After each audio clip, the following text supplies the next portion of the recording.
안녕하십니까. 파이터치연구원 양정기 원장입니다.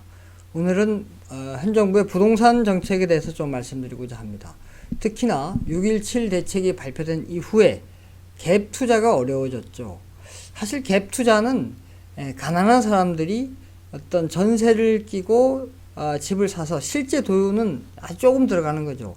그래서 좀 낮은 가격에 집을 전세를 끼고 갭 투자를 해서 그 집이 조금 오르면 그것을 다시 되팔아서 돈을 좀 늘리고 그 늘린 돈으로 다시 또 좀 더 비싼 집에 갭 투자를 해서 이런 식으로 계속해서 결국은 목돈을 마련해서 자기 집을 사는 그런 것이 바로 이 갭 투자를 통해서 서민층이 못 사는 사람이 자기 집을 살 수 있는 그런 기회가 있었습니다. 그 기회를 현 정부가 완전히 차단하려고 하는 거죠. 이렇게 되면 오히려 기회 불평등한 것이 아닌가 이런 생각이 듭니다. 뭐 돈 있는 사람은 뭐 그 갭 투자 이런 거 필요 없죠. 그래서 집을 뭐 돈 있으면 여러 가지 살 수 있고 그러나 이렇게 돈 없는 사람은 갭 투자를 해서 그거 아니면 돈이 안 되니까 그렇게 해서 집을 살 수밖에 없는데 그 자체를 못하게 하니까 돈 있는 사람은 계속 집을 더 살 수 있고 그 다음에 뭐 공무원들 특히나 이런 부동산 정책에 관련된 에서 근무하는 공무원들은 좋은 정보를 얻어서 집을 살 수 있는 그 기회를 갖고 그래서 이 기회가 불평등한 것이 아니냐 이런 얘기가 지금 많이 떠들고 있습니다. 이런 가운데 김두관 의원이 TBS 김어준 방송에 출연해서 이런 말을 했죠. 기재부라든가 국토부에 근무하는 다주택 공무원은 직무에서 배제해야 된다 이런 말을 했는데 이것을 면밀히 살펴보면 현 정부의 기회 불평등한 부동산 정책을 은근히 비판하고 있는 것입니다. 왜 이것이 현 정부의 이렇게 부동산 정책을 비판하는 것인지 좀 살펴보도록 하겠습니다. 6.17 부동산 정책 중에서 쟁점 내용부터 먼저 살펴보도록 하겠습니다. 주택이 없는 사람에 대해서 규제 지역 내 주택담보대출을 받은 경우에 6개월 내에 반드시 전입을 해야 되는 그런 사항이 부과됐습니다. 전에는 이제 규제 지역에 포함되지 않았죠. 즉 조정 대상 지역이라든가 투기과열지구에 포함되지 않았는데 대부분의 지금 뭐 인천, 뭐 수원 이런 곳이 이제 포함되지 않습니까? 그 수도권 서울을 제한 수도권이 상당수 포함되면서 이제 6개월 이내 전입을 해야 되니까 전에는 이제 갭 투자라는 것은 전세를 끼고 이렇게 집을 사는 거죠. 그러면 실제 제가 돈은 얼마 들어가지 않고 또 거기에 살지 않아도 됩니다. 근데 이제는 반드시 전입을 해야 되니까 갭 투자가 어렵게 됐죠. 다음으로 이제 전세 대출을 받은 후에 규제 지역 내에서 3억 원 초과 아파트를 구입하면 전세 대출을 즉시 회수하는 게 또 생겨났습니다. 이것 또한 갭 투자를 못하게 하는 거죠. 즉 전세 대출을 받아 갖고 그걸 가지고 이제 전세를 끼고 하는 그런 갭 투자를 통해서 집을 구매했는데 이제 3억 원 초과된 아파트에서 그렇게 하면 전세 자금을 회수하니까 그게 불가능하게 됐죠. 다음에 이제 주택이 하나 있는 1주택자에 한해서 규제 지역 내 주택담보대출을 받은 경우에 6개월 내 기존 주택은 처분하고 그 다음에 신규 주택에 대해서는 반드시 같이 살아야 되는, 전입해야 되는 그 의무가 부과됐습니다. 이것은 이제 다주택을 못 갖게 하는 그런 정책이 되겠죠.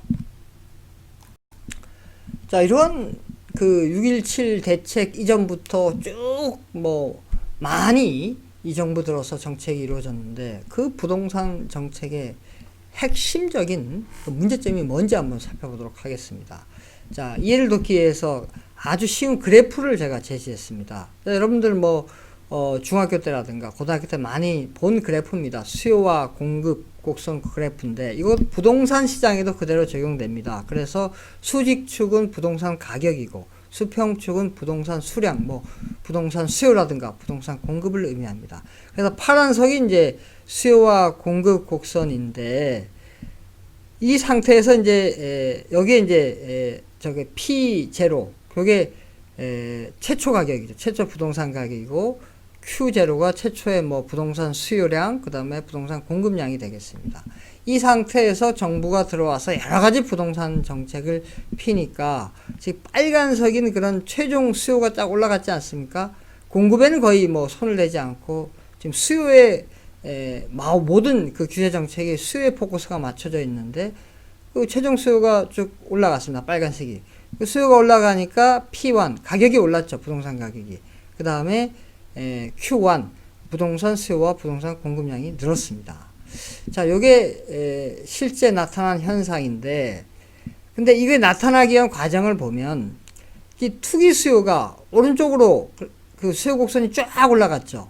이 투기 수요가 이렇게 많이 올라가게 됐던 겁니다. 왜냐하면은 이제 어떤 뭐 규제 대상 지역으로 뭐 투기 가열 지구라든가 조정 대상 지역으로 특정 지역을 묶으니까 그 묶이지 않은 다른 지역으로 또 투기 수요가 쫙 몰리는 거죠. 그러니까 오히려 이쪽으로 모이면은 수요가 많이 올라갈 거기 때문에 부동산 가격이 올라갈 것이라는 그 수요가 늘기 때문에 이쪽으로 투기 수요가 엄청 많이 늘게 되는 겁니다. 그게 이제 다시 말하면 풍선 효과죠. 그 풍선 효과에 의해서 이렇게 투기 수요가 엄청나게 올라가게 되는데, 근데 이 부동산 규제를 하다 보니까 실제 집을 사려고 하는 실수요는 줄어듭니다. 그래서 그 파란색 아래쪽으로 보면 실수요 곡선인데 실수요는 줄었습니다. 근데 실수요는 이제 준 거보다 투기 수요가 엄청나게 올라갔기 때문에 실질적으로 최종 수요는 보시는 것처럼 빨간색으로 최초 파란색에서 빨간색으로 최종 수요가 옮기게 되는 것입니다. 즉 수요만 이제 움직이는 거죠. 공급에는 이제 거의 변화가 없고, 그러다 보니까 결과적으로 부동산 가격은 계속해서 오르게 되는 그런 현상이 발생되고 있는 것입니다. 그러니까 그래프에서 보시는 것처럼 공급 곱소는 변화가 없어요. 그러니까 저게 가격을 낮추기 위해서는, 부동산 가격을 낮추기 위해서는, 자, 공급 곡선을 쭉 아래로 낮춰 보십시오. 그러면 가격이 떨어지지 않겠습니까? 저쪽에서 균형 가격은 떨어지게 돼 있어요. 그래서 공급을 아주 투기 수요가 증가하는 것보다 공급을 많이 늘리면 부동산 가격은 줄게 돼 있습니다. 그래서 가장 기초적인 것인데, 사실 기초적인 것이 지켜지지 않기 때문에 이 부동산 정책이 잘 효과가 발휘되지 않고 있는 것입니다. 그럼 다음으로 6.17 부동산 정책을 평등 관점에서 좀 바라보도록 하겠습니다. 자, 이를 위해서 먼저 기회평등과 결과의 평등의 좀 차이를 보겠습니다. 자, 평등에는 이제 기회평등과 결과의 평등이 있는데, 기회평등은 뭐 환경적인 요인, 즉 뭐 학벌이라든가 또는 지역이라든가 또는 뭐 어떤 자기하고 네트워크가 있다든가 또는 정치적인 성향이 있다든가 이런 것을 다 제거하고 오로지 개인 또는 기업의 노력만 바라보고 기회를 주는, 즉 노력을 중시하는 그런 것이 바로 기회평등이 되겠습니다. 근데 결과평등은 어떻게 했습니까? 환경적 요인 제거하는 건 동일한데 개인의 노력, 기업의 노력을 이건 다 무시하는 것입니다. 이거 무시하고 그냥 그 소득 불평등이라는 그것을 소득 불평등이라는 결과를 그냥 줄이기 위해서 최저임금을 확 올린다는 등, 또는 이렇게 지금 부동산 정책을 확 규제한다는 등, 집 두 채를 내가 갖기 위해서 엄청나게 노력했는데 결과적으로 그냥 넌 다주택자이기 때문에 넌 나빠. 그래서 이거를 팔아. 이렇게 한다는 등. 즉 개인의 어떤 노력은 전혀 무시하는, 이것이 바로 결과의 평등이 되겠습니다. 자, 이런 평등을 6.17 부동산 정책과 이렇게 연관시켜 보면 이렇습니다. 자, 6.17 부동산 정책에 제가 설명드린 것처럼 갭 투자를 제한한다 그러지 않습니까? 갭 투자를 제한하는 것이 바로 기회 불평등을 추구하는 겁니다. 이 정부의 6.17 정책은. 즉 어떤 서민이 갭 투자를 통해서 결과적으로 돈을 거기에 차익을 만들어서 결과적으로 자기 집을 살 수 있는 그런 기회의 사다리를 끊어버리는 거죠. 그래서 돈 많은 사람들은 계속 집을 살 수 있고, 또 이렇게 돈 없는 사람은 아예 집을 사는 기회조차를 완전히 박탈시키기 때문에 이게 바로 기회 불평등이 되겠습니다. 또 이런 얘기도 있죠. 언론에 보니까 그런 고위 공무원들은 또 많은 정보를 얻을 수 있으니까 부동산 관련돼서, 그래서 집을 또 살 수 있는 기회를 얻는데 우리는 또 기회를 박탈 나간다. 그래서 기회 불평등이다. 이런 얘기도 있습니다. 다음에 다주택 보유를 제한하는 거죠. 6.17 정책이. 그래서 다주택자에 대해서는 무조건 개인의 그 다주택을 하기 위해서 엄청난 개인이 노력을 했을 수도 있거든요. 그래서 그런 노력은 무시하고 무조건 다주택은 안 돼. 그래서 저는 이제 결과의 평등을, 개인의 노력은 무시하는 결과의 평등을 추구하는 그런 정책이 되겠습니다. 자, 이렇게 6.17 정책에 대한 기회 불평등이다 또는 결과의 평등을 추구하는 것이다 이런 얘기가 있는 가운데 김두관 의원이 이런 얘기를 했죠. TBS 김어준 방송에 출연해서 기획재정부나 국토교통부의 다주택 소유자가 부동산 정책을 하는 것은 굉장히 문제가 있다. 정책을 담당하는 국토부나 기재부의 고위 관료들도 사람이기 때문에 자기에게 불리한 정책을 하기가 쉽지 않다라는 얘기를 했습니다. 자, 이렇게 김두관 의원이 이런 발언을 했는데 이런 발언에 대한 평가를 해보면은 저렇게 주택을 많이 보유한 고위 공무원이 직무와 관련된 공무원이 그 부동산 정책을 펴면 보다 좋은 정보를 얻어서 또 보다 자기한테 유리한 그 정책을 펴서 자기가 부동산에서 좋은 기회를 잡을 수 있는 그런 가능성이 있기 때문에 즉 기회가 불평등하기 때문에 직무에서 배제해야 된다는 얘기는 현 정부의 6.17 정책 자체가 정부의 기회 불평등 정책인데 그 기회 불평등 정책을 김두관 의원이 은근히 비판하고 있는 것입니다. 스텝이 꼬인 겁니다.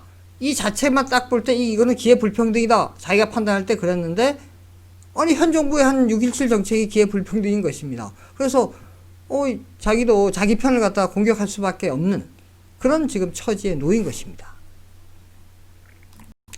자, 결론적으로 말씀을 드리면 6.17 부동산 정책은 서민이 주택을 보유할 수 있는 그런 기회를 박탈하는 그런 정책이 되고 있습니다. 참 안타까운 현실입니다. 아니 그 청와대라든가 또는 더불어민주당이라든가 또는 고위층에 근무하는 공무원들은 다주택을 갖고 또 지금 언론에도 많이 나왔지만 팔라고 해도 잘 팔지도 않고 이런 가운데 내로남불인 가운데 가난한 서민이 자기가 평생 집 한 채 살 수 있는 그런 기회의 사리를 끊어버리는 거 아닙니까? 아니 최저임금 받는 사람이라든가 또 임금을 적게 받는 사람들이 어떻게 그 수억이 되는 집을 살 수 있겠습니까? 평생을 모아도 못 삽니다. 왜냐하면 자기가 번 그 근로소득은 써야죠. 살아가게 써야 되니까 상당수 조금 저축하게 되는데 그 돈으로 이 수억이 되는 집을 살 수 있겠습니까? 그 유일한 길이 바로 갭 투자였는데 그거를 못하게 한다는 것이 이거 정말 답답한 현실이 아닐 수가 없습니다.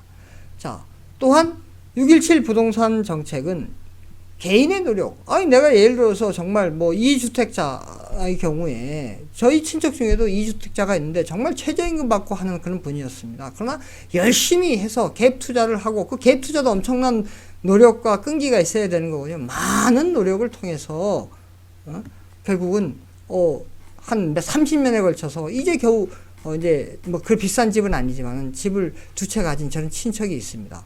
아니 그런 경우에 개인의 노력은 전혀 무시하고 너 2채 가졌으니까 무조건 결과적으로 볼 때 너는 불평등이야. 그래서 집을 팔거나 아니면 세금을 많이 내 해서 지금 현 정부가 결과의 평등을 추구하고 있지 않습니까? 개인적인 노력은 다 무시하고 이것이 과연 옳은 길이겠습니까? 참 답답한 현실이 아닐 수 없습니다. 예, 오늘은 여기까지 하겠습니다. 감사합니다.